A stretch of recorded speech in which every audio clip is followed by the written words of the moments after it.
From the depths of rot and decay they rise. The death god marches on the sickened skies. With boils and blight, they spread the pain. In Nurgle's name, disease will reign. Rot and ruin, pestilence flows. With every breath the plague wind blows. Embrace the rot, let flesh decay. The death god comes, none can stay.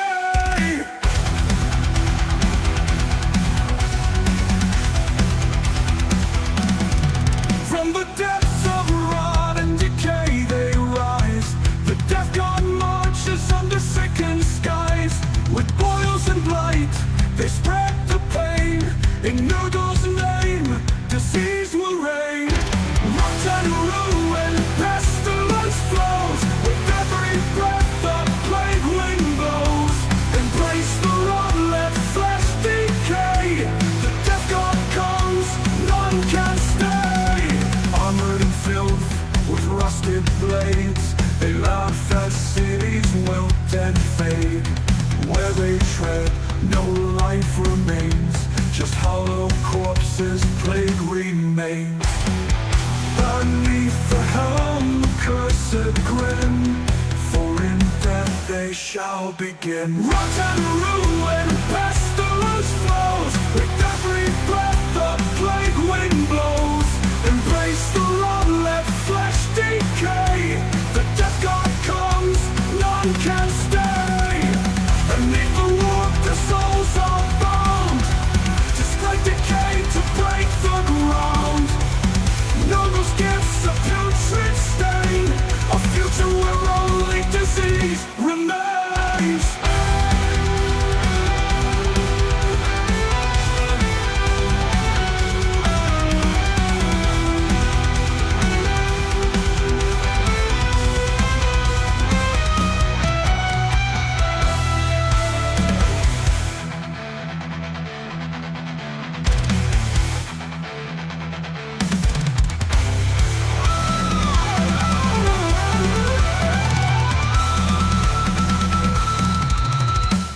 Rot and ruin, pestilence flows. With every breath the plague wind blows. Embrace the rot, let flesh decay. The death god comes, none can stay. The rot spreads, there's no escape. The death god seals your fate.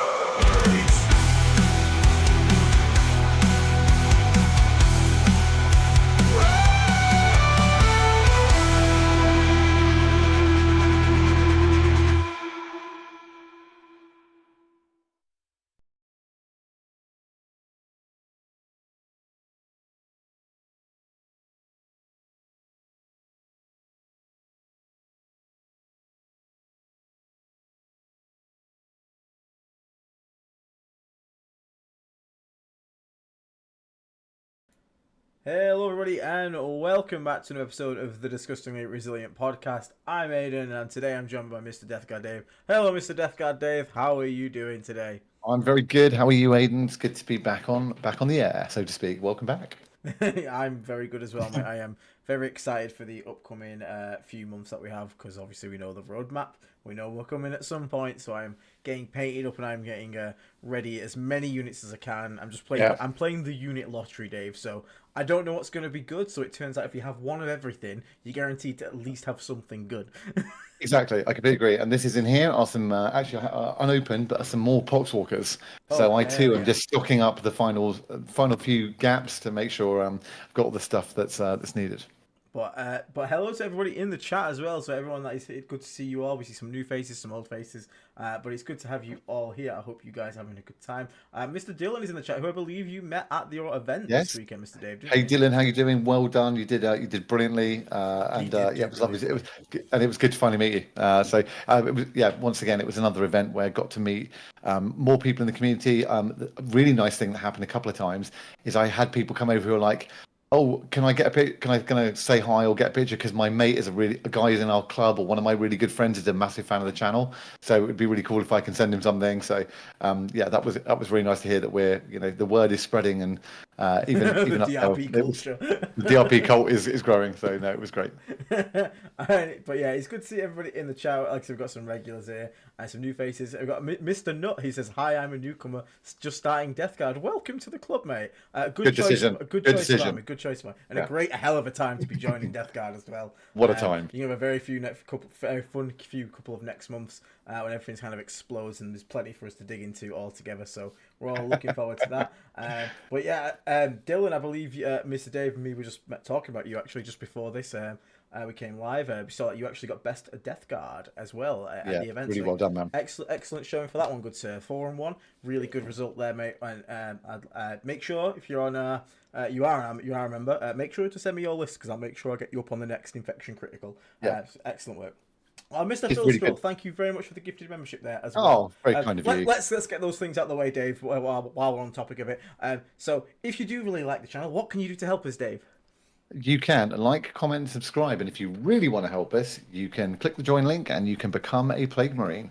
And for less than the price of a coffee, you can get access to our amazing Discord, and all the people with their green names over here and most of the people in here actually are probably in the Discord. And people like Dylan, who actually came Best Death Guard at Sheffield GT, is in there and is one of the great members that are able to help with lists, talk about content, come up with ideas, play TTS against potentially. It's all in the Discord. Yeah, so if you're interested in becoming a member, hit the join button just below this video/stream. And if you can't see it for any reason, we'll make sure we put a link in the chat shortly. It's £3 a month, but it's like less than a coffee. But as we always say, once you're in once, we're not going to ever kick you out. So if you've paid once to be in there, you're more than welcome to stay, even if you cancel your payment membership. So yeah, if that's something that interests you, give it a shout. But part of that, just leave a like and a subscribe. That also helps out massively. Anyway, shilling out of the way. Thank you very much, Lazy Chicken, as well, for the gifted membership. Thank you so much. Thank you. You also get to post Kirby dogs in the chat. By the way, I've just opened his box to have a look at those Poxwalkers. There's something a bit wrong with them. They're in like the way they're wrapped up. They're all in like little bits of like individual tissue, and there's something quite grubby about it. They're like being born. They're like being born. Oh. No, it's not wrong. They're great. Thank you. I need to I need to redo my my Poxwalk. I'm not very happy with the paint job, so I'm probably gonna have I've got 40 new ones. So I'm gonna have a blitz of trying to do that. I found a really weird technique that I want to try out, which should be good. It involves weirdly you paint them all the same, but you prime them in blue, green, and red. And then you paint on top of it, and it should come out with like slightly different tones to the skin. So I'm gonna try that. It could just go horrifically wrong and end up with some absolute horrible things. But yeah, the Birchie in the chat. Do you have a Discord just for Kirby? We have a pets channel on the Discord just for Kirby. We do. And everyone else's pets that they can post in there. So if you really like pets, feel free to join and just post a million pet pictures. I'm never gonna say no to seeing more pet pictures. I love pets. Did you see Sam's comment of I've been promoted from Aiden's wallet to Dave and Will's tripod at Sheffield? Yes. So actually, while we're on there. So just before we get into the meat and potatoes, so we have been talking a little bit behind the scenes, and Mr. Sam Bolton, who's in the chat, is going to give a go at making sort of a sort of mini series for Emperor's Children content on the channel. Obviously, we're aware the Emperor's Children is not Death Guard, but it's chaos, and we like chaos on this channel. And so if people are interested in that and show some interest, it can pick up some traction. Sam's going to make sort of like a mini series just talking about the Emperor's Children, because he's basically going to be becoming a main Emperor's Children player, and could potentially also jump on the Chaos Pantheon with that. And it's just some extra content for you guys to enjoy as well. So it should be something for you to hopefully look forward to if you guys are interested in the ways of Slaanesh. So potentially look forward to that coming out as well. So that'd be really cool. Will, unfortunately, I don't think can actually make tonight. I think something may have come up. He's normally just here on time. But, oh, wait. He's logging in now. He's on his way. He's running a little bit behind, but he's on his way. Cool. Okay. Not shorter, just later. Not shorter, just later, yeah. So you can have a nice way to look forward to some extra content on the channel coming up, which is already going to explode soon. So it's going to go pretty, as soon as we get any news, it's going to go wild. And a shout out to Mikey Way as well. Member for 13 months, decided to use his little there to write. Neat. Mike Gravy's 13 months of membership and he still owes me a coffee. That's the whole bounty, yeah. But yeah, as for today, we'll delay a little bit just till Will gets on, because it's mainly the Will and Dave show today, because we're talking about how they obviously got on at their Sheffield Super Major, the UKTC on. And it's fair to say, Dave, this wasn't our shining moment, was it? Well, not for us personally. No, I would say it was a dark, cloudy moment, but not in a bad way. I would sum it up as in it was my single worst tournament performance ever in terms of win-loss, but I did have a really good time, and we'll get in more into that in a minute. But it was it was it was very consistently scored, though, I have to say. You did score very consistently. The list was very consistent scoring, just not high enough. Well, now that being said, though, you didn't really go into this with a extremely competitive, like, super high end list. You took Mr. Burt, which for those who don't know is the a knight despoiler with the double. You run double battle cannons, weren't you? Yeah. Which is not the most competitive unit. It was a very fun unit to run around with, and I'm sure as you'll get into it, I imagine he still brought in a nice tally of victims. Hopefully, with those it was horrendous, and it was very fun. I mean, it was I think also the way I looked at it going into this event as well was having seen in Emperor's Children's book, and I will quantify it again, we don't know anything for sure. I was like, if this is potentially the last GT I'm going to have access to Predators at, then I am taking Predators and tanks and a knight and all kinds of stuff before we get our lovely book hopefully soon, and then I can actually build something brand new and go into the rest of the year with that. So that was kind of also one of the reasons I wanted to take it, but it was a lot of fun as a list. Michael's made a very good point. It's because you actually painted a model, and we all know when you paint a model, you're instantly cursed to lose your next game. So that is clearly I see what you're saying. So because I've never painted anything, and I painted one model, it didn't just ruin my next game; it ruined my tournament. Yeah, it ruined everything. Like, okay, you literally you got splash damage, mate. You got spilled. But really did. But in the context of this, the one thing we're going to also talk about today is that even though Mr. Dave may have gone with his worst results ever, what is that on your shirt there, Mr. Dave?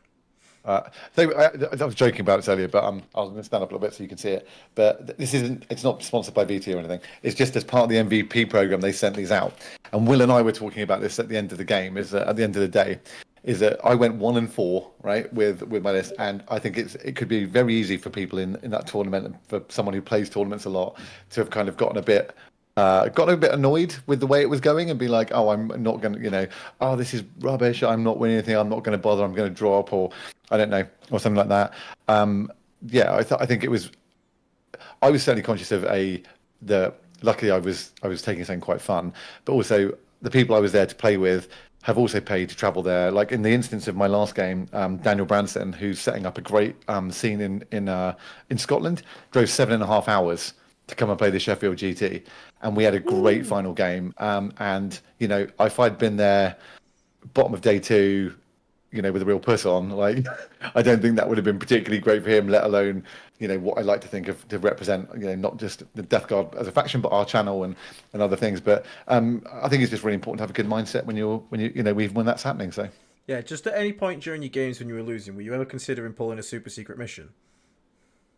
I couldn't find the super secret mission card, so I mean, maybe it was on the table somewhere. I'm not sure. Yeah, it probably was on the table somewhere. You clearly would have mentioned it if you were to take one, but don't worry about it. No, I know.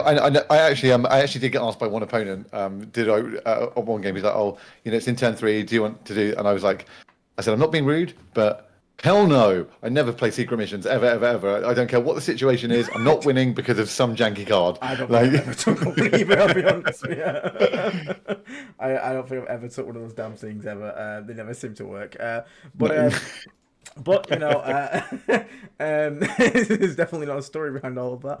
The dog is back. Oh, that'll be your compost.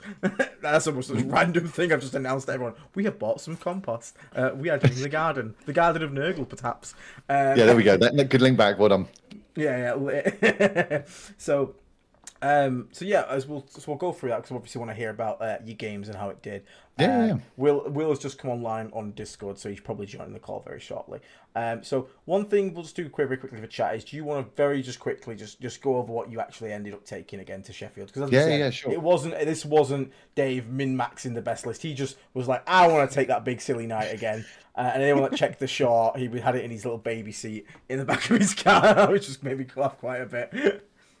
And the funny thing is, I literally did wrap it in bubble wrap, and it did go in the car seat to drive down there because everything else fit in my nice travel case, nice. Except the big night. So Bert did actually sit on the back seat, which was really funny. So I took a Night Despoiler with double battle cannons, Ruin Spear rocket pod on the top, and 3 heavy stubbers, which is loads of fun and loads of great shooting stuff. I then took 2 Predator Destructors with Plague Heavy Bolters, because as we all know, Don, heavy Plague Bolters are life. I took a Land Raider, obviously with standard loadout, 4 las cannons, friendly Plague Heavy Bolter, blah, blah, blah. Took 2 lots of 10 cultists. I took 6 Death Shroud because it's me, and of course, no list. When I start building a list, it starts with 6 Death Shroud and a Lord of Contagion. Yeah, that is a very Dave thing to do. Yeah, that is just how my list building starts, regardless. Hey, Will, and then I took Typhus. I took a bloat drone with a heavy blight launcher, and I took a mephitic blight hauler, obviously with standard loadout. So my list had tons and tons and tons and tons of guns in it. Very little infantry, no battle line, no way to regen CP, and it was still huge amounts of fun to play. So I took that and had a really good time with it. Excellent. Hello there, Mr. Will. How are you doing? Mr. Will, how are you doing, buddy? Hi, sorry I'm a little bit late. No, man. Out and about, just playing, having the Tuesday game with Andy QC. yeah. A game with Andy going on long. Oh mate, no, it really wasn't that bad. It was one of these things. We finished, and then we were talking. We got into a debate about whether the 20-man Necron blob needed looked at. I think, having played against Interaction, I think there's a few FAQ things in there. I can talk about that in my first game. Yeah, I think it needs a little bit of a look at. I mean, when the argument was, well, Mordaka kills everything, there's no way I can hold primary apart from this. And I was like, well, if Mordaka's oppressive shooting and you've got like durability that can lift that oppressive period, you could argue that's oppressive durability. So yeah, I think it's one of these things where if it was in our book, I would definitely be running it. I don't think it's like broken. I don't think it's like the most oppressive thing in the game. But if they were trying to like do like a proper balancing of everything, I think there's a few things in there that need to, like the multiple reanimations at multiple different times into each turn is a little bit oppressive when there's so many buffs on there. It's the same way that pink horrors in additions have been maybe a little bit too much. I think there's a little bit too much going on there. It's just too many stacking buffs, if you know what I mean. But if we get something out in our codex, I'll definitely be running it. Let's put it that way. There's nothing against the people who are doing it. I don't think it's broken. It's just that's the first time I played against it, and I was quite surprised. I mean, it lived through got charged by 2 6-man Death Shroud units, and it lived through them. And the following turn, it was back to 20-man. Well, don't worry about it. I shot it with a Night Despoiler with double battle cannons, 2 Predators, Land Raider, 2 PPCs, and it survived and pretty much grew back to full strength. Is this with a 4-up invuln? 4-up invuln, regen straight after the activation, or any activation in the shooting phase completes. And then for 1 CP, another regen activation with a reanimator, Cryptothul, giving it, and a Ghost Arc was one I had it. So it was just doing max regens, max 4-ups, max. This is outside of the command phase regen that the whole army gets. And then that happens afterwards. I got very lucky. Yeah. I shot, when I went against this at Manchester, I shot my PBC at first. And he was like, I'm going to reanimate. I was like, no, you're not. You're going to take a battle shock test first. And he failed it. I was like, now you die. I think the reanimation, though, some of it's not. It's not strap related. It's to do your chain back to the arc. Yeah. And there's another character. It was just a lot to get through. And then every time you sort of like you whittle it down, obviously it just grew right back. And it just sort of spreads out because it kind of like screens are bored, and people are picking. The fact you can pick out of coherency as well, I think, is broken. Like, I don't think Because you just that. you grow it back in and fill the gaps back in, and also it's so big Yeah. it sits across. But you basically chevron it, so it sits across the middle and the expansion on one, say, and then you have it tailed back so that the point guy is within 3 of the ghost arc or the reanimator, and then it just grows back from wherever. Yeah, it's just a little bit too much going on at unit, and like the defense kept being, or not the defense, but like the counter argument kept being, well, it's 800 points. So I was like, well, I'd expect 800 points for that, and if we had access to it, I spend 800 points on it. It's not that, it's not that like, oh well, everything's okay if it's 800 points. It's one of these things where I just think there's a little bit too much going in there. I think there's definitely, the other kind of, there's definitely things in the game and you start listing units that can kill it, and it's like Votan, I've got a couple of units that can do it. Do you know what I mean? And it's like, I think 3 units listed in the whole game. You're like, right, so you've got one thing that can only be killed by 3 units in the whole game, and we don't think that needs looked at with an FAQ. Come on. So yeah, that was a bit one of those conversations. But at the same time, it's interesting to see where the meta's falling. So yeah, so I've just completely jumped in and just that's right, man. With the 20-man No, Necron blob. Like I say, it was an experience, shall we say? But how are you guys doing anyway? What have I missed in the what have I missed so far? So we've basically just covered about the. We're obviously not talked about the Sheffield event itself too much yet. We talked about the fact that Dave technically has had his worst showing at Sheffield. However, he's had it was the worst. I didn't want to say it, okay, but he had he's got his shirt on saying "Be a great opponent." He still managed to have a lot of fun with his sort of silly list, and it's quite a rough field out there at the moment. It's I don't know. Did you play against any of the Mordaka, Will? I didn't get Mordaka. I didn't really play anything that was like, the only thing that I guess that I played that was like meta was I played the double oath sort of Ultramarines. Oh god, and yeah. that was pretty. I mean, it was a close game in the sense, again, there's just interactions in that where if we're if we're really balanced again, we're really trying to bring game balance. There's interactions in there, as people were calling out before the last balance data slate, and they didn't really sort of address it, not just with the CP, but with the way oath works and the 2 oaths. And do you know what I mean? Like whirlwinds, for example, picking up, one whirlwind, picking up like Blight Hauler, Yeah. pretty much in 1 round of shooting because it was oath. Do you know what I mean? Stuff like that's a bit like, should that happen? It's a toughness 9 vehicle. I mean, yeah. like I'm not saying that it shouldn't. There was definitely like lucky dice in there. But it's also like the fact that that's not unfeasible. Like it's not necessarily like a weird thing to happen. Maybe that needs looked at. But there's definitely, yeah. I guess that was the only thing I played against. It was meta though. If I'm to be honest, I mean, my result wasn't much better than Dave's. It was a great. I've also had played great opponents, but yeah, over the course of I was quite frustrated with the result. But at the same time, I still had a great weekend, and it's one of the things we wanted to talk about, wasn't it? We wanted to talk about how winning shouldn't be the only thing that makes an event fun. Yes. And we were talking about it a bit today, actually, because there was a few of our team are like flying at the moment. Like there's people who are like getting 4-1s quite regularly. Amazing. Yeah, and then there's a few of us who were getting 4-1s too. So yeah, I've gone from I've definitely dropped down the rankings slowly. But yeah, like it's easy to sort of like trick yourself, isn't it? And the sort of like, I didn't win enough games, so it was a crap weekend. What was the point? But actually, I had some really fun opponents. All the games were really fun, and the ones where you lose by a few points or whatever, they're a fun game. And they're going out for beers and food afterwards. There's a big social side that, like if I'd have not been there, and everyone had been talking about like the meal afterwards and the drinks, I'd have got FOMO about the social, the social side and missing out on that. So yeah, it's the best way to put it in many senses. Well, what about yourself, Ian? Did you do much at the weekend or? Not this weekend. No, I was being a good slave in the house and jet washing the garden and stuff like that.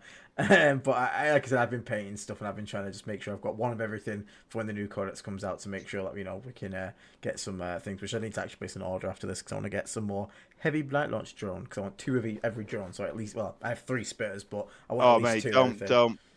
Don't waste your time buying drones now. Think about what's in that box set. I do not need drones. So I'm pretty sure when the box set pretty sure in the box it comes, you're getting a drone. And I'm sure there'll be someone who has max drones who doesn't need their drone and will give you it for free or pennies. Yeah. So I maybe would hold off anything in that box. I would maybe just hold off on getting, because that FOMO box really annoys me that I know I'm gonna have to buy it to get the codex, because I you don't even get the codex. You mean the character? Yeah. Oh, is a codex not in the box? No, you have to buy them sold separately. I'm really happy about that. That's really good news. I can wait for the character. I can just convert one, or just get 3D prints or something. I thought I had to buy the box for the codex, and that was really frustrating me. You don't. So that's actually quite a relief then. I'll still be doing it because I'm an idiot. I'm going to get the super special codex because I'm an idiot. I'm getting the super special codex. Yeah. Oh god, why do I have bad spelling habits? Very quick in the chat. Have they realized? Have they revealed the secret to winning his friendship yet? Yes, we have. The real Warhammer is the friends we made along the way. What about the friendship? It's a journey. It is a journey. Eddie, hey, how you doing, mate? He says, "Hey guys, I'll pump you for your new codex." I'm like, you ever walked around Manchester and you've seen like the homeless guy who's not had his latest fill of spice for like the last 5 hours? This is going to be a rice cakes analogy, isn't it? That's me looking for the Death Guard codex, just wandering around asking people if they've got a spare codex they can borrow me. I am so desperately excited for this codex, but I don't think it's going to be till maybe June though. Is the reality? Looking at the current roadmap, I think we're a couple of months away, guys. It's a harsh reality. Space Wolves getting a box set. Emperor's Children's finally out. We know that's coming. Yeah, and once that was another. When are they going to announce it? When are they going to announce it? When they get? Oh, it's there. Yeah. So, but realistically, it's going to be. I'd imagine, because it's a codex release. I imagine at least 3 weeks. Probably maybe it's 2 weeks before they do the pre-order. Then 2 weeks before it comes out for Space Wolves, so maybe it's a month till Space Wolves. Then we've got Thousand Suns. Then also, I think it's about 2 months now on the current roadmap. That is. I mean, of course, the roadmap seems to just sort of change every time they put it out. So we might even end up, before. We'll probably get a Dark Angels new box set that will drop in next week on Games Workshop website. Suddenly, Dark Eldar. Just wanted to call out in the chat as well. Scrivener said, finally caught you guys live. So thank you for tuning in and thanks for catching us up. Nurgling shake for that. There you go. But yeah, so as we were saying, so we're talking about obviously Sheffield. So Dave had before we get into sort of like some like game for game sort of things and key fun moments. Will, you took a sort of toolboxy list, didn't you? We've been over Dave's while you went on, so we'll go quickly over yours. So I'm going to try and do a box walk at Plague Me, so don't need to focus too much on mine, because I'll kind of outline a little bit. The list was fine. It's one of these weird things where, I mean, I know you're the master of toolbox listing. It was one of these things with the list, I never found myself lacking. I never found myself wanting. There was moments where, in hindsight, I definitely could have made tactical errors. Close games where the Chaos Knights one, for example, it's always dicing to Chaos Knights. It's always kind of like a close one, just not a lot of anti-tank. I failed a 5-inch charge. And then, not saying that I'd have made that 5-inch charge, not saying it would have been a win, but the game kind of ended in that moment. It kind of stopped being like a close tradie one where we're like, fighting over like a handful of points to, I didn't kill the carnivore they were going to charge. So then the following turn, he charged around to kill the carnivore that was behind the objective I was saving to sort of go up the board out of line of sight. And then, obviously, that then meant that he sort of out-OC'd the Death Shroud that failed the 5-inch charge.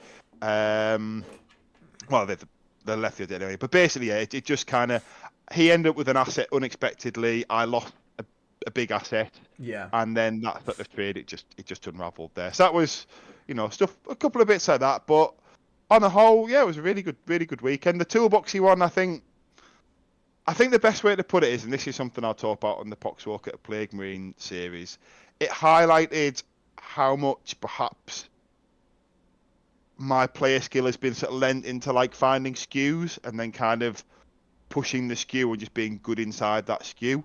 Like, the list never lacked, but I felt like there was areas I could have done wrong. For example, like the Plague Marine list, it had always done really well by denying and holding primary, and sometimes I would lose by not scoring secondaries.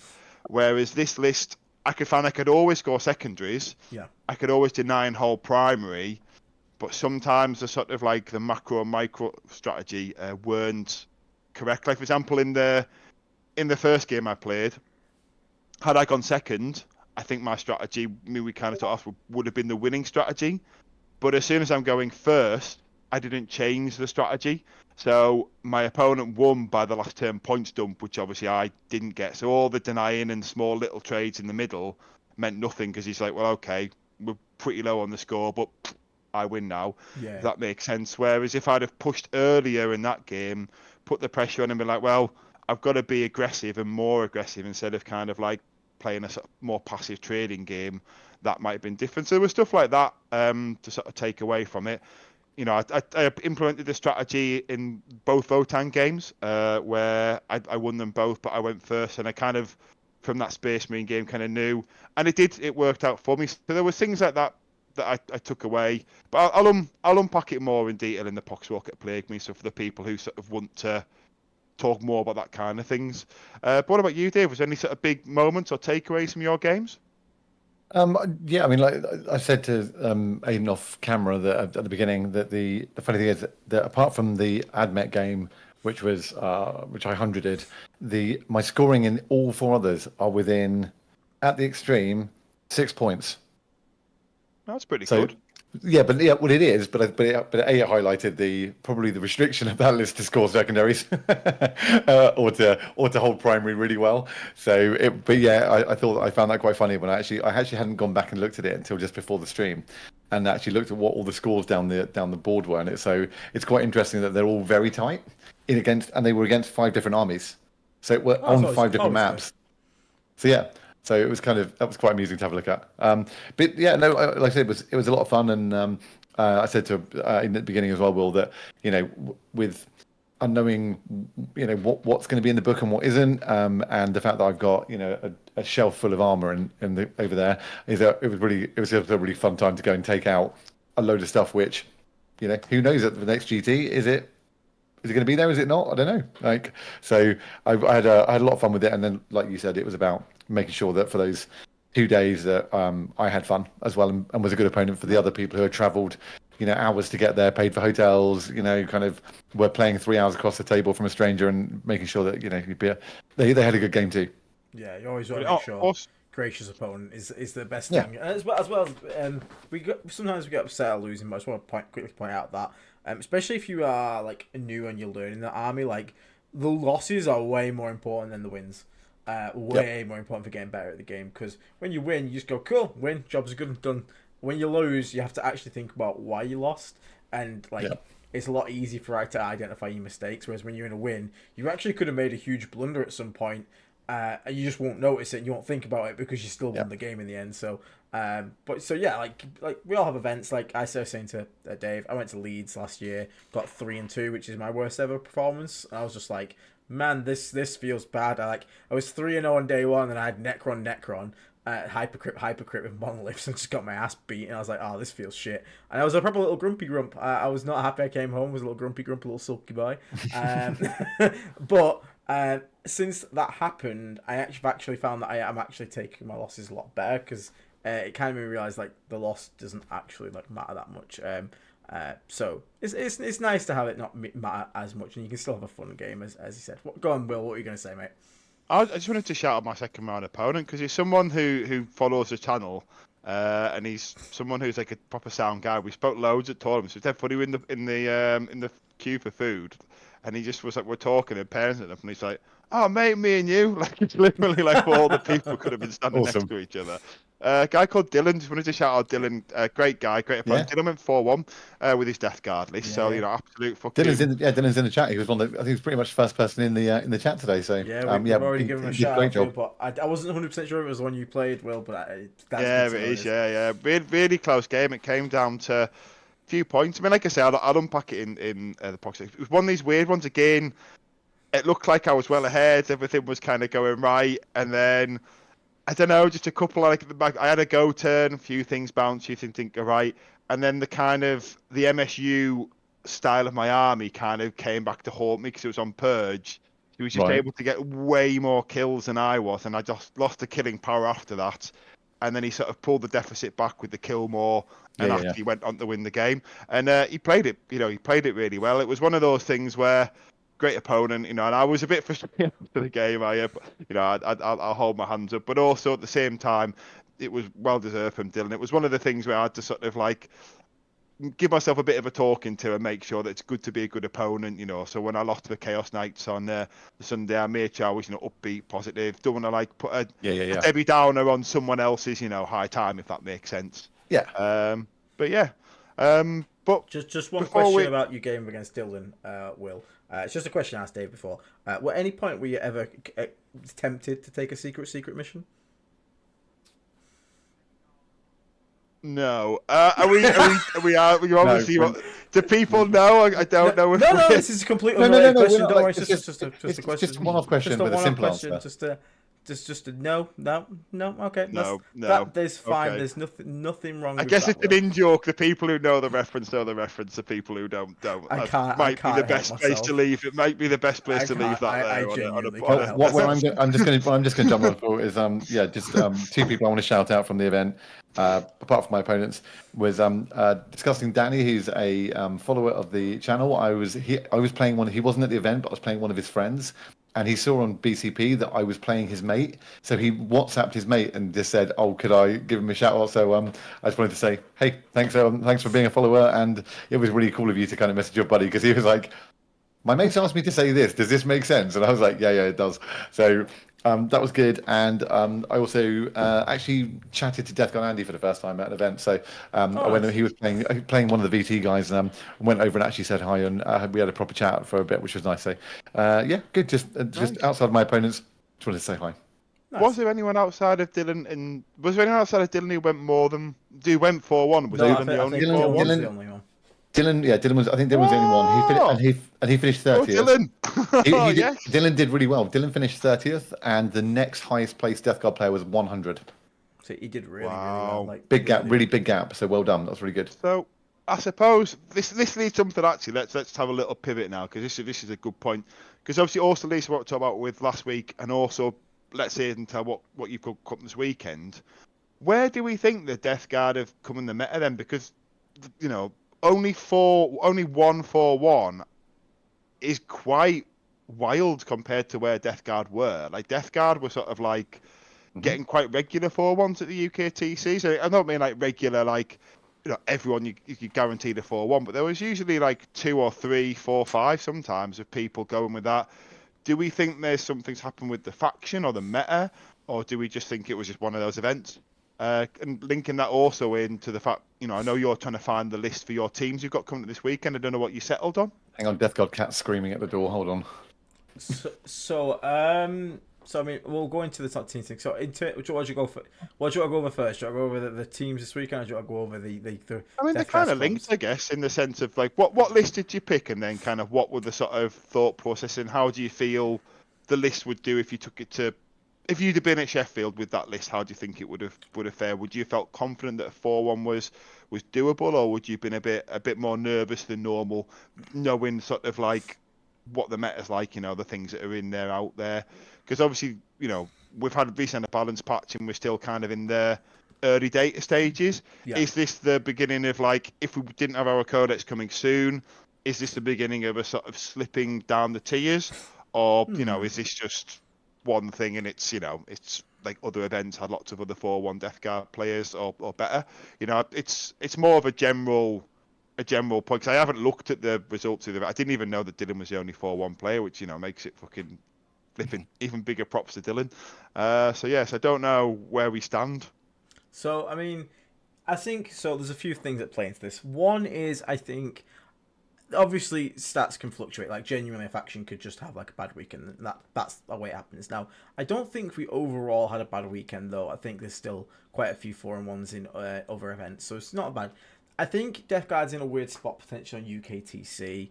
I think Daka obviously has caused some sort of rippling problems in the game, and people are sort of trying to figure out how to deal with that. And also, another thing that's sort of coming to light at the moment is we're seeing a lot more people going to Yanari on, and Yunari's a weird one where we don't necessarily have the most awful game into them, but everyone's first game against Yunari is a horrendous experience because you just don't understand it at all. So I imagine like a lot of that's going to be coming down, and I think in terms of like popularity wise, the armies that like Death Guard can kind of struggle into the double oaths, Ultramarine Gladius kind of thing. It's just a lot like Vindicators are a pain in the ass.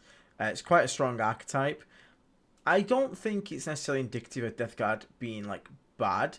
Maybe it was just an off weekend. I think Death Guard's still good. I think the problem Death Guard have at the moment is that we have a lot of like build variety, and I think a lot of them have like every single build right now, one of its predators is top in the meta. So if you were to take like Death Shroud spam or something, you're gonna run to Daka Daka.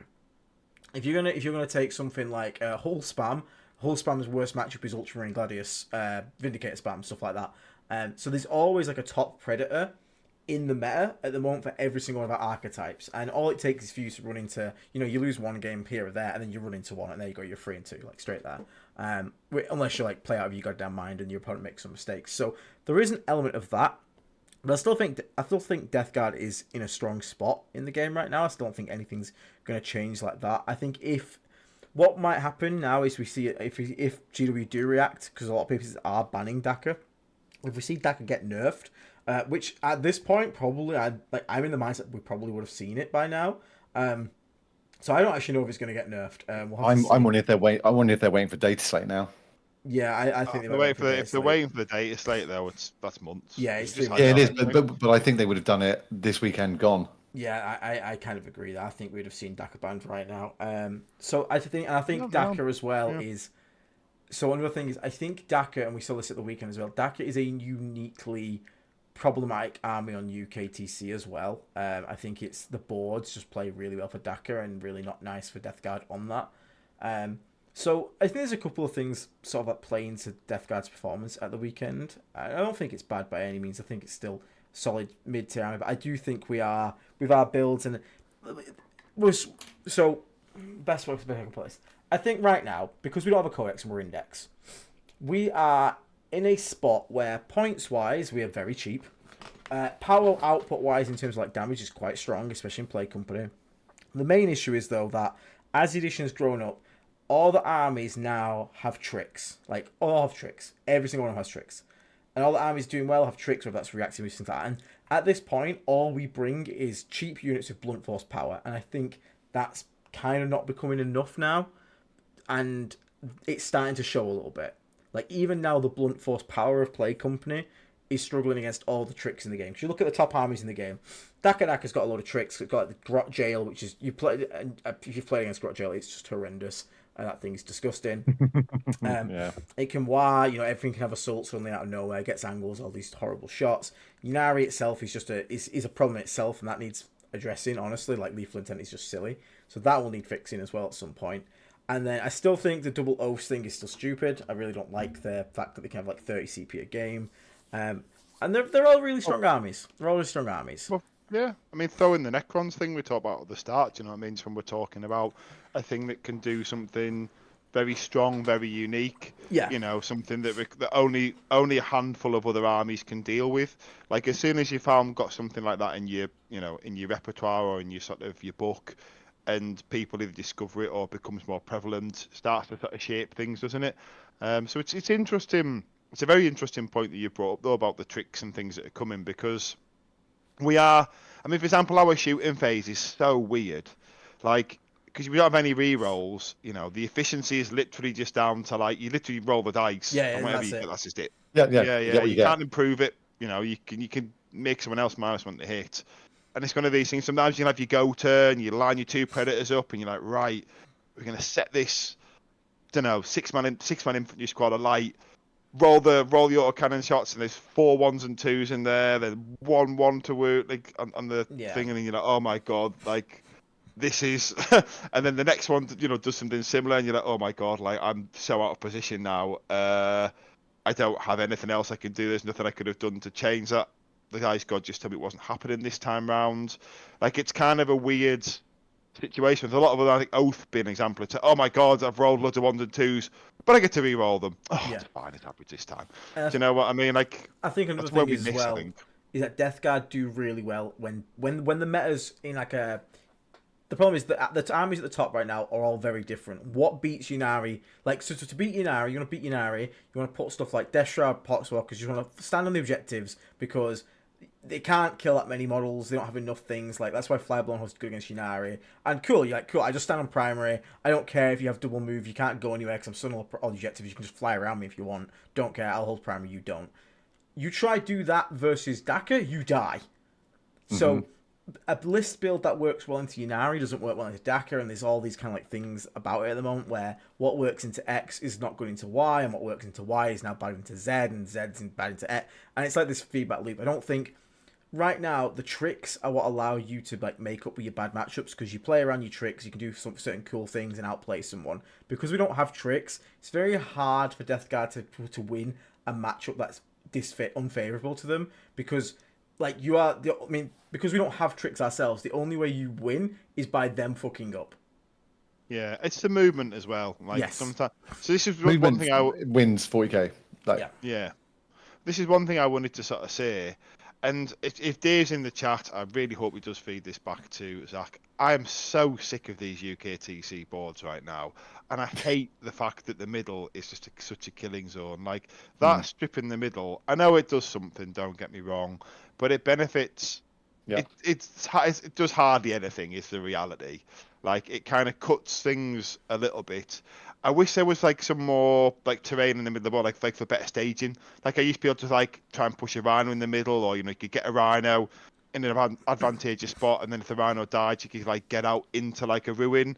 Like I feel like at the moment UKTC, it's all about staging and either little trading pieces or like, you know, and then you wait for your big go turn. But it's I don't know, like we've played on these boards for quite a while. I mean, obviously it'll change when we get the new pack, but I won't be sad to see the back of this particular. I think I preferred the previous terrain set to this one. The more I play on it, the more it's why gun lines are doing so well, isn't it? In the UK. I don't disagree with what you said there, Will. I think the other thing is potentially on the flip side. I know we're talking from a DG perspective. Is I'm sure there were people with the previous set who were like, I'm sick of this board state because melee armies are kicking my butt all over the place. And I know I certainly was having a lot more success with melee based lists on the previous set, and I probably did enjoy playing that more, so I don't disagree with you on it. I think it's probably a tricky thing for them to probably try and nail to make everyone happy, but I'd just like to see a refresh as well. It would be nice to see I mean, in their defence, I think because the way they're doing that super well, I think at this point they probably maybe need to put one more terrain piece on the table. Right. But of course, that terrain isn't free. Do you know what I mean? Just like it's not like you just go, I want the terrain piece, snap your fingers, and every table's got it. And there's 300, yeah, they have to like get it to the warehouse because I know they've got extra sets because London's got so many more sets, and they have to open the box and take them all out, and then they've got to track them. Do you know what I mean? Then when London comes, they've got to buy more for that. So I do understand it. You know, it's easy to say. It's not like this is a like 30-person GT that's like you can make it, but I would have liked. In such long seasons, maybe like events like of this kind to maybe like do a 6-month change, like a rotation. Just if it's like the same missions, whatever. But we're just going to mix the boards up a little bit because it has got quite stale. Is my feeling on it. Like I know there's been little changes, like things have rotated, angles have changed, and they have responded to oppressive things, and that's why they've kind of done that, to cut angles down and stuff. But still. I'm quite looking forward to the new pack is I think is what I'm trying to summarise. So for me, all I'd want to see changed is some of the gaps on the objectives, the one specific like Knight was hiding on for you, Dave. I'd like to be able to get a Rhino down some of the flanks where the ruins like currently are too close to the wall. That would open up new attack opportunities coming from rapid ingress like a Rhino, drive it up, flame us behind the wall. I'd also be happy if just the middle L's, not the middle L's, sorry, the middle the weird little like two things that you're on about. Added. If they were just given an L on one side, because the problem is if you stage behind that, you get shot by the far left and the far right. Like exactly, which is not a political statement. You get. Well, Death Guard is very centrist. The flanks. So if you could just put a tiny bit of an L, just so you could like stage a Rhino and be safe from one of the flanks. So there's still an opportunity for the opponent to react to you because they can come down the side and it's still fairly open. Like, they don't have to expose much. But just so I can't get shot by tanks that are on both ends, it's like, because sometimes, like, if my opponent puts a Cladius on both ends, I'm like, cool, if I put anything near that middle, it just dies. Like, it's like you said. That's what I mean, yeah. I hate... Fast melee works because you can go from ruin to ruin quite quickly, but when you're on a 5-inch move melee, it's like, I can, like, try and get out of this ruin and go for, like, a 7-inch charge, but, like, if I fail it, I just die. But even getting into that staging point is quite hard for us. Like, it's still, like, quite a big... So, like, at breakfast, for example, on Sunday, we were talking about, like, strategies for my game, and Andy QC, I referenced him again, he was, like, suggesting all this He's in stuff, chat right now. He is, Hey! But like he was talking about tactics and all the tactics, you know, I'm going to give him a compliment now, so his head better not explode. But all his tactics were sound and everything he said was completely right. But the problem was it was much harder to enact than what he says. I said, but if you put this unit here and do that, and say, yeah, but like that's like a move and a fix in advance. And then I'm still out in the open, and the next one I'd get it tucked in. So I'd have to like live there, where I know a lot of armies don't have that problem, if that makes sense. Like, it's kind of, once you're out, you're just kind of stuck in the middle. And then, you know, admittedly, it's just, I think our movement just hurts us so much sometimes. The game we just played there, I ran Shroud Spam, and the 4-inch move, it's like, we talk about it, if one side collapses and everything's on the board, just turn the onwards. That's just gone at that point. You know, it's just like. And what you're saying at the beginning as well is, and also we should just jump back to chat in a minute because there's been quite a lot of. We've had a super chat. I've had a somewhat new member. I was going to say, I have a fixed speech which I've been probably saying for 2 years at the table now for Death Guard, which is to my opponent, which is, do you know Death Guard? And if they're not, like, yeah, and I say, I have no lone op. No advance and charge, no fall back and shoot, I'm no uppy downy. I can't come in closer than 9 inches on a deep strike. Like, I literally have no movement shenanigans whatsoever, apart from I'd like point at the drone and go, he's got innately built fall back, shoot and charge. And I'm like, so yeah, don't worry about that. No, you don't need to ever ask if I'm lone up 12 or anything like that. And it's been that way for a very long time. Yeah. I mean, I hope when the codex comes, I mean, it is a weird spot, isn't it, that we're in right now? Like, I don't know, because like, this is the thing, I'm in a weird spot with my list particularly. Like, I didn't do badly at the weekend in terms of, because the lists that have never, like, lacked, there's an argument to say I should just keep with it and kind of, like, accept that maybe he's working on player skill and using that.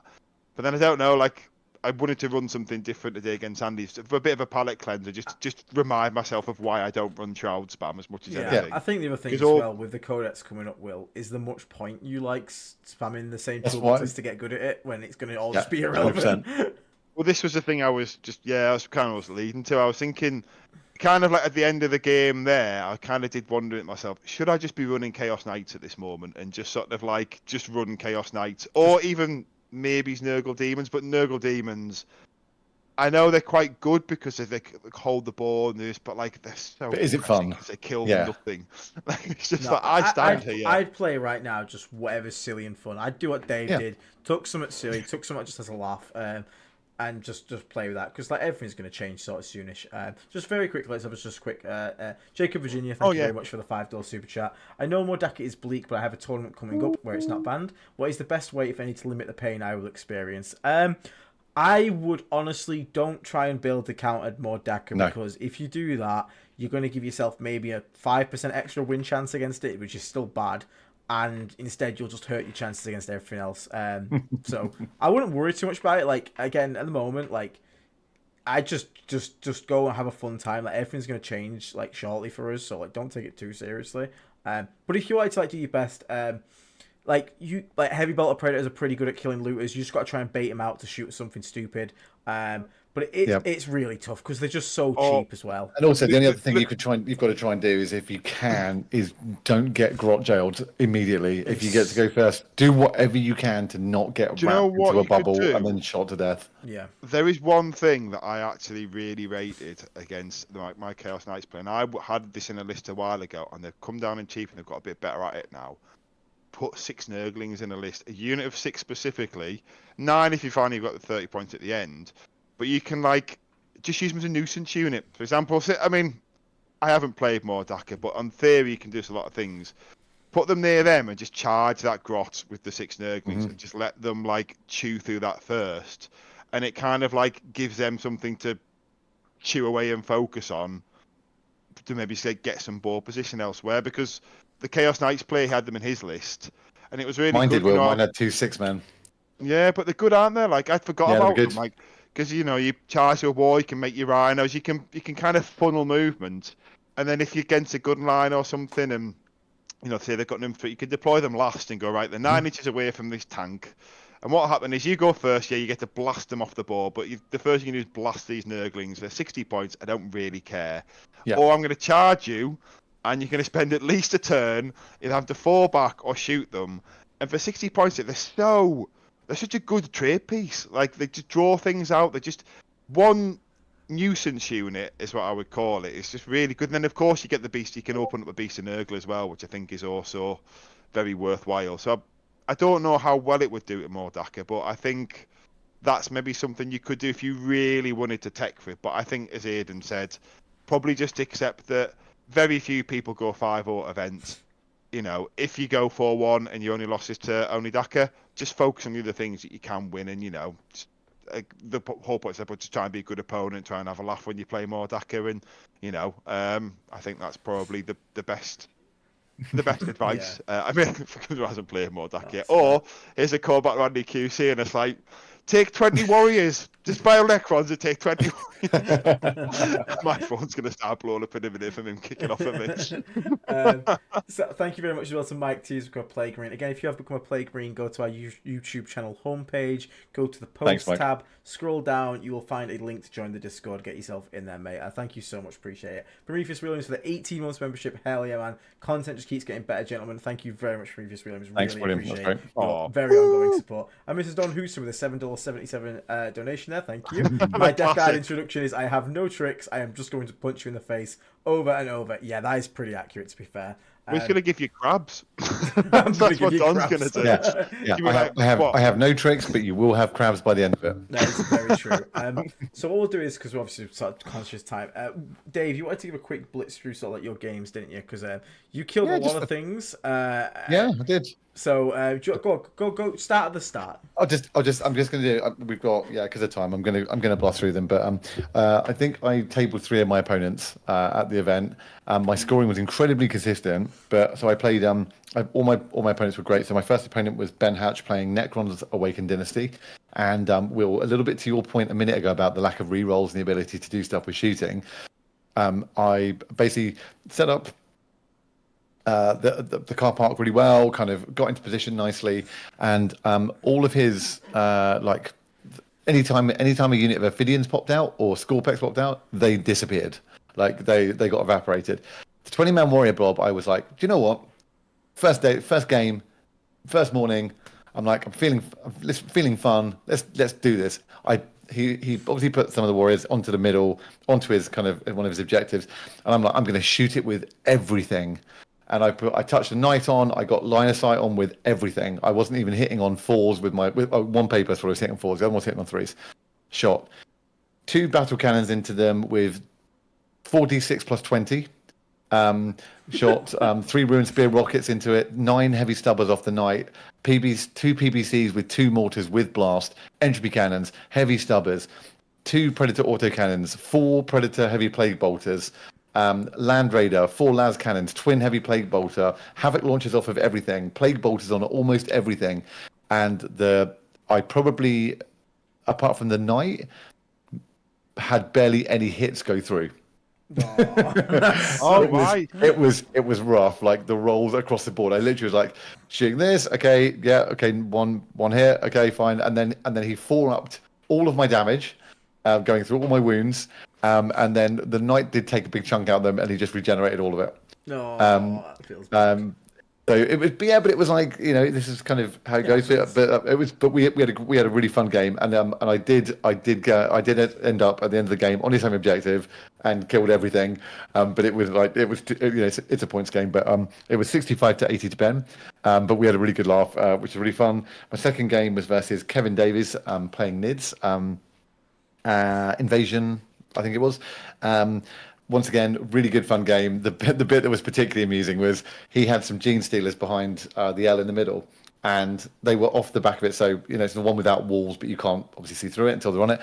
And I shot them for I think 2 turns or maybe 2.5 turns, and every roll with the PBCs was 6 to hit. Every single one. Nice. So each turn, 6, and then on one, 6 on another, 6 on one, 6 on another, 6. And I think on the 5th one, I rolled a 1 to hit, and he was like, "Finally!" And I went, "CP reroll 6." So that was just a really funny moment in that game where he was just like, "Can you stop rolling 6s on these?" Then I played Jack Kenyon with Admech, and that was a good fun game. We had a good actual chat afterwards about that one. I'm sorry, the game versus Nids was 66-88. So first game I scored 65, second game I scored 66. Third game was 100-35 win to me. I think he just positioned a bit badly. We talked about it afterwards. Could have positioned his chickens a bit better. The Cataphrons also were inside his kind of big home ruin. He was a bit nervous about leaving them out, but then that meant they needed a big advance to get out, and actually meant they couldn't really get into the game. And then when he did bring them out, and shot everything into the night because it was touching on, he also decided he wanted the extra melee, so he D3 mortaled one of his Cataphrons that only had 1 wound left and killed it. And I think if that one had been alive, he might have killed the big knight. But it was a really fun game. So that was my only scoring anomaly, because then we went back to 64 after 65 and 66. And that was to Matt Norris, who played CK. Really, really, really fun game, this one. We both played really cagily. Matt went for his go turn, and I rolled way too many 5s and 6s to save when he tried to kill the big knight, and the big knight survived on 7. And then my hit back deleted, I think, 4 of his knights in that turn, killed 3 in the previous one. I did manage to table it at the end, but that top ruin that Aidan was particularly talking about, that was a 64-71 loss. I could not get into that top L that's only 3 inches off the back. And he had a knight, he had a dog in there and a changeling, which meant that seeing it was also really difficult with hulls. You could have shot that the top wall, you know that, don't you? Yeah, You can't stand on that point and not be taller. We talked about are really good for knights. So yeah, we talked about this afterwards. No, it's a really good point, but I've never played it personally. I'd never played it that way. I always assumed that they would have been still obscured. So that was probably on me for that. But regardless, we had a really good blast. And really fun, and it was Matt's friend that good blast. Yeah, literally. And it was Matt's buddy that messaged and said, "Hey, I can see you're playing Death Guard Dave, and I'm a DRP fan. Can you say hi?" So I did earlier on. And then final game, I played Daniel Branson, who is a World Eaters player, and Will, a bit like you said when you said you were in the lunch queue, and someone was like, "Oh, hey, I'm playing you." I was sat outside, and a voice behind me came over and was like, "Hey, Dave, we're playing," because obviously I had my name on the back of my VT shirt. So I had a very similar thing. That was a 70-86 loss to him. We both played super cagey, and were just level score all the way up and all the way up. And I was like, "It's the last game of the day. I am like, we're in turn 3." I said, I just kind of jokingly went, "You're World Eaters and you're hiding behind the wall. I'm going to charge you." So I basically charged him with 6 Death Shroud and moved them, made the charge in on a CP reroll, bought stuff out. The bit that's annoying about that game not annoying about the game because it wasn't, the bit that could have tilted it, he placed his Rhino out into the open quite early on, and I was like, great, and it had Khan and 10 Berserkers in it. So I'm like, right, I got shots on it with the Predator, with the Plague Burst Crawler that could see it, and another Plague Burst Crawler. I'm like, I'm just going to pop it. He's going to get out. He has to get out within 3, and then the Knight's going to just delete Khan and all his friends, and then that's going to save me a load of hassle later on. And amazingly, it survived. And also because it's World Eaters one, it's got a feel no pain. And so he basically managed to survive it and then quickly hide it around the corner but into a ruin. Basically, I then shot it the next time thinking, 2 PBCs mortars, they'll pick it up. It survived again. And so at the end of the game, I parked that Land Raider, a bloat drone, I crippled all of his 8-bound off the middle, and he only had like a Demon Prince and then Khan and friends to come out really, and I would have probably out-OC'd him on the end if Khan and Co had been dead. But it was a really great game. I basically charged him. He then came out. We had a bit of a smash up in the middle. So the list was interesting. He scored 65, 66, 64, and 70, apart from that 100 anomaly in the middle, against 5 different armies. So I definitely think there was a scoring limitation with what I decided to take. But it was hugely fun, and yeah, I really enjoyed it. And like I said, got to play Krons, Nids, Admech, CK, and World Eaters, which you don't always get to at every event. No, you don't. And just out to all the Death Guard players, there was nine Death Guard players out of 211 people. So good effort for everyone that played that. And last thing I'll add is one of my our VT teammates actually ended up playing 3 of the 9 Death Guard players game after game. So that was mine. I don't know, Will, if you want to fly through yours. You want to cover it in? I did the Poxwalk at a plague. So I mean, I've already talked a little bit about the key moments. Every opponent was amazing. Dylan, absolute top person to play, and I'm so stoked that he got 4-1, especially now I know he's the only 4-1 Death Guard player. First gentleman, I forget his name. He was a lovely guy as well. It was a really close game. I guess the last guy was lovely as well. It was kind of a weird one because I went 2-3. I only won 2 games, so this wasn't a great showing for me. I was a bit frustrated about it, but then, as we talked about before, I've kind of sort of tried to remind myself it's not just about the win-loss result. I was a bit frustrated after Manchester with 3-2, so I'm not going in the right direction. But the last guy I played, absolute gentleman as well. It was a really weird one. He was saying his last event he went 4-1. And I was like, mate, how are you up 4-1 your last event? And like, we're like both here. I expected it was going to be like this game where like, put his whole army on the line and just goes, right, I'm going to go first and win, or I'm going to go second and lose. And we're like, but he wasn't. He was quite a good player. It was a much tighter game than I expected it to be.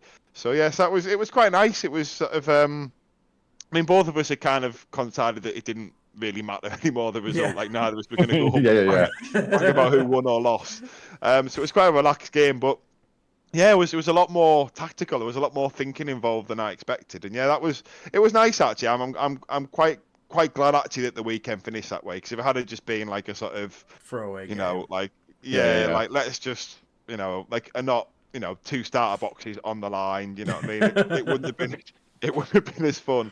So yes, it was a bit of a weird one that, and in something if I'd have lost it, I might have been like really frustrated, but at the same time, that's what the whole point of this is. It shouldn't be about frustrating, and the fact that it was a close game, we both really enjoyed it, so that was really nice. But yeah, like nothing else to say really. Just everyone was a great opponent, and yeah, I'm sort of looking forward to the next one. But I might switch to Knights for a bit, I think, because I am feeling a bit lost with Death Yard. Like the only things I can think to do is either plan with what I've got, or like find some kind of crazy skew thing again. Yeah.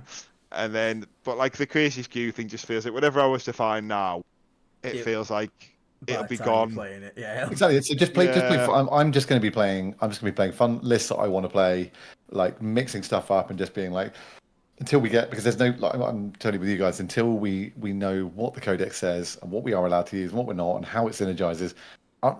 There isn't a competitive list at the minute, really. I don't think so.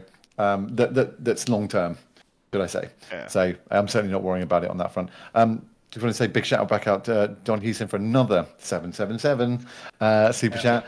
Big Burr is such a beautiful piece that it makes games awesome. It really does. It's really, really fun, and I definitely needed to put him out on the table. And loads of people came over to look at it and were like, "Wow, it's really cool seeing one of those in there." So very enjoyable. Nice.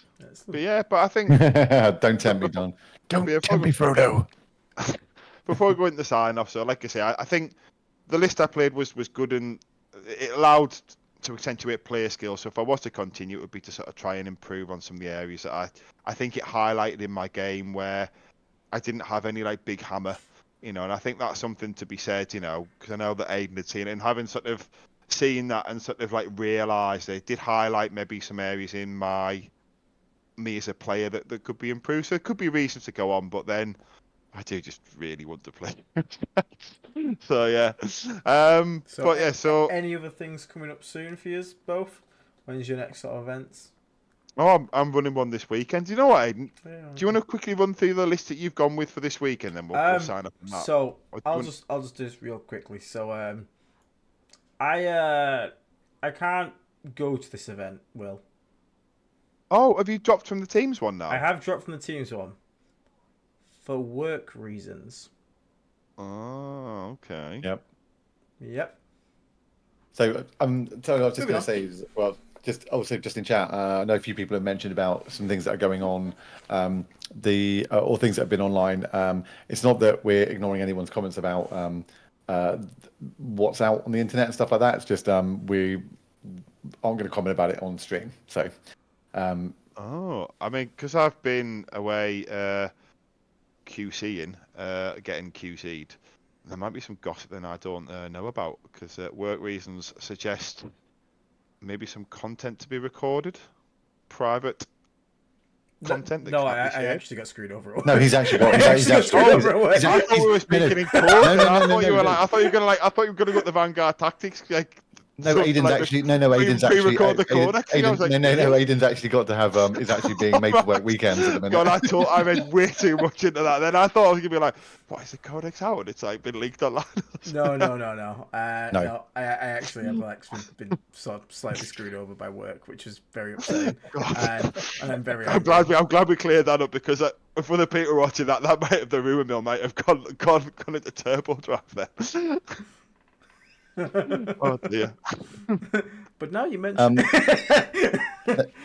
But no, unless events wise, I think I've got maybe Bristol. I need to double check what I said I was going to go and do. I'm doing 4 or 5 super majors this year, and then in the UK that is. Annoyingly, to all our US friends. I probably am not going to be doing LVO. Not that I know this isn't the only reason any of you would go, but I probably won't be at LVO this year, given I've already done LVO this year. So given it's in October and it's now only a couple of weeks past LGT, it's a lot of personal time off to use in the same calendar year twice for LVO. So if I will go again, it'll probably be the year after. But I'm between. A little bit between LGT and LVO, but I think it will probably be a miss for me this year. So it'll be UK-based events for me, I think. What about you, Will? What have you got? You've got. Did you say you've got an event this weekend? You're running one. One that I'm running, yeah. So that's so at the end of the game with Dylan, I was like, if I lose all 3 games at the weekend, I might have gone home on the Sunday. It wasn't because if you don't win, you don't play. It was more because I've got another one coming up this weekend. So I was more, I should have a day in the house. It isn't. So we're running a Stoneham event element games this weekend. It's all the tickets offline. Lists are locked in now. I think it's 40-something players, so it's going to be a good one. So it's just basically watching other people play Warhammer and helping out with rules queries and stuff. But apart from that, we've got a teams tournament coming up with Stonehammer. And then, when the codex comes, we'll have to definitely, the 3 of us, schedule an event where we think the codex will be in play and maybe show our different takes on things. Oh, we're 100% going to have to take a different attachment each. 100%. Yeah, definitely. I've got this worrying, or not worrying, basically this inkling that we're going to look at the codex. If we do it in silos and don't speak to each other, and then reveal our first list, we should definitely do it anyway. And also, by the way, for the event that we do all go to, and we have to take a different detachment, if there is one, I'm bagsying the Terminator detachment. Okay, that's fine. That's fine. I'll take the toolbox. I am Mr. Deathshroud. I feel like I want a melee rush one. Melee rush seems to be like what I like. I think I like having I looked at all the lists that I've done well with, and it's generally like a melee rush thing. Everything rushes forward apart from like a little shooting thing that sits at the back, and I've just noticed that. So yeah, you're describing your Dream 54 Nurgling list with tanks behind it to shoot. Oh, but that's in the app. But yeah, so if I did want to get better, and obviously when the codex comes around, maybe have some help with my game, especially after this week. And where might I go? Who could be some organisations out there to help me? Well, Will, funny enough, the little logo in the bottom corner of this shirt I'm wearing is a V and a T for Vanguard Tactics, and I'm not wearing it for sponsored. It was just a message on it. But the Academy's actually got an extra week on admissions on it. So if you go into the description below, you can find links to Vanguard Tactics for things like an academy. If you're just starting out in 40k and you want to get really good in it, they have an intake for that, which I think is a 9 or 18 week kind of period where there's different classes drop. There's an app. It's all web based. If you don't want to do any of that and you dislike playing content, you like watching games, just go to the YouTube channel, Vanguard Tactics, and you can find 2 or 3 battle reports a week. It's all about sportsmanship and playing the game properly. So go check those guys out, and you can find out more. But Aidan and I both play for them. And if you want some Death Guard coaching, Aidan, who's the Death Guard coach for Vanguard Tactics? I don't like him. He's a bit of a nerd. He's some guy called Aiden. I don't like him at all. It's me. So yeah, you can do that. You can contact them and ask if you want some Death Guard coaching. Feel free. But obviously, if you don't feel like doing that, you can check out all the Death Guard content we also have on our own channel here. Will, but you can't play 40k without models. And so where do I get them? Well, Element Games in the UK is a big retailer. Stores across the UK now, to be fair, as well as the big online presence that they've always had.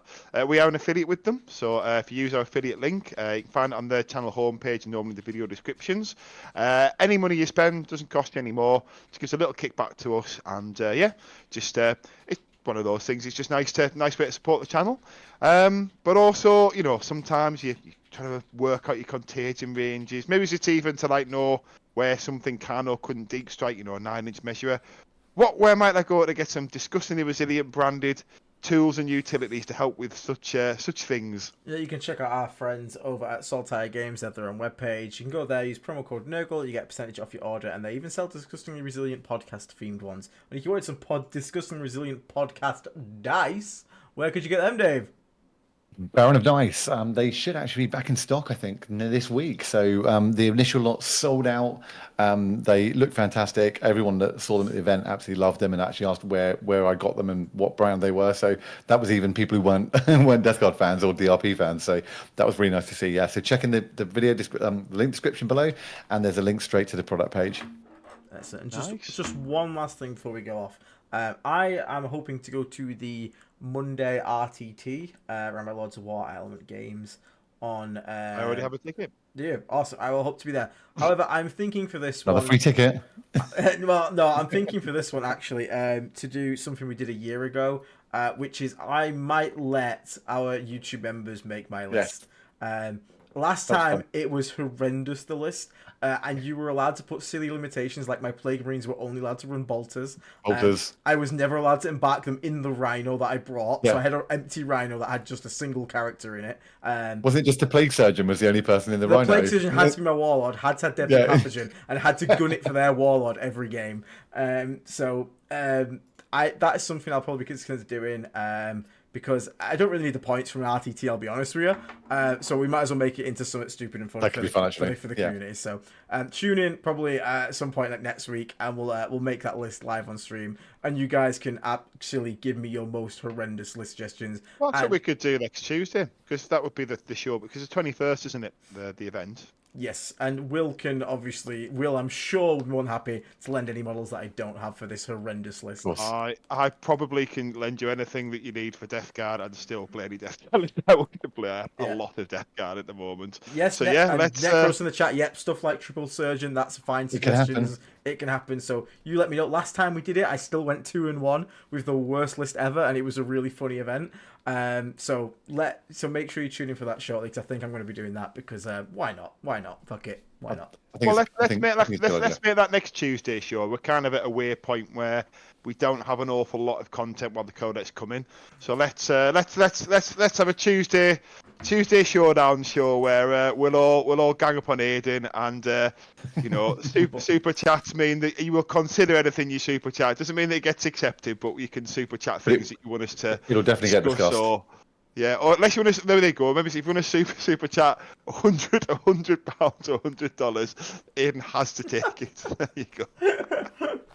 Oh dear me. But for now, everyone, thank you so much for tuning in. So look forward to that coming up. We will catch you all on the next episode of the Customary Pod. I can't speak, guys. Help me out. Comment, subscribe while Aidan's learning to speak. Yes, just do that.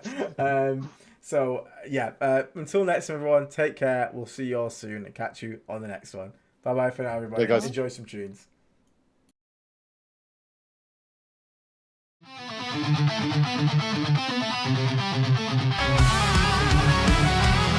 the void, with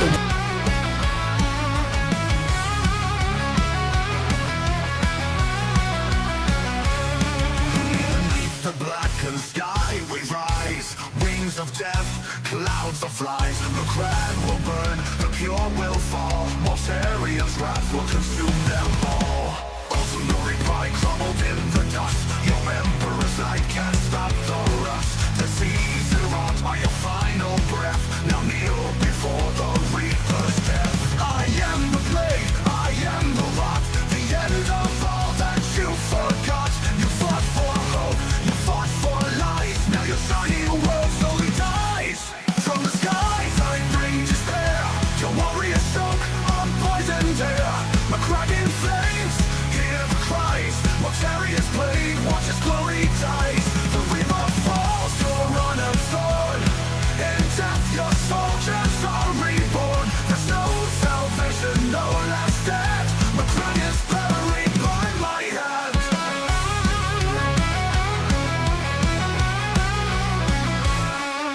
Blue and gold, once proud, once bright, now swallowed whole by endless night.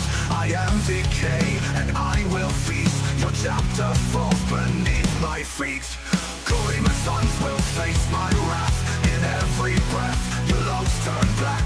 Your noble heart, I turn to ash in my shadow. Your hopes will crack. I am the plague, I am the rot. The end of all that you forgot. You fought for hope, you fought for life. Now your shiny world slowly dies. From the skies I bring despair. Your warriors choke on poisoned air. My cracking flames, hear the cries. Mortarius plague, watch his glory dies. The angel falls, your runner's sword. In death your soldiers are reborn. There's no salvation, no last stand. My crown is buried by my hand.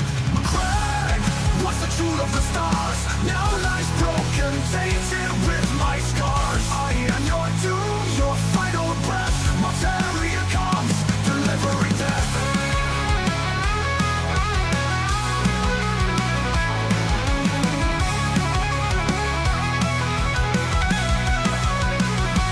From the skies I bring despair. Your warriors choke on poisoned air. My cracking flames, hear the cries. Mortarius plague, watch his glory die.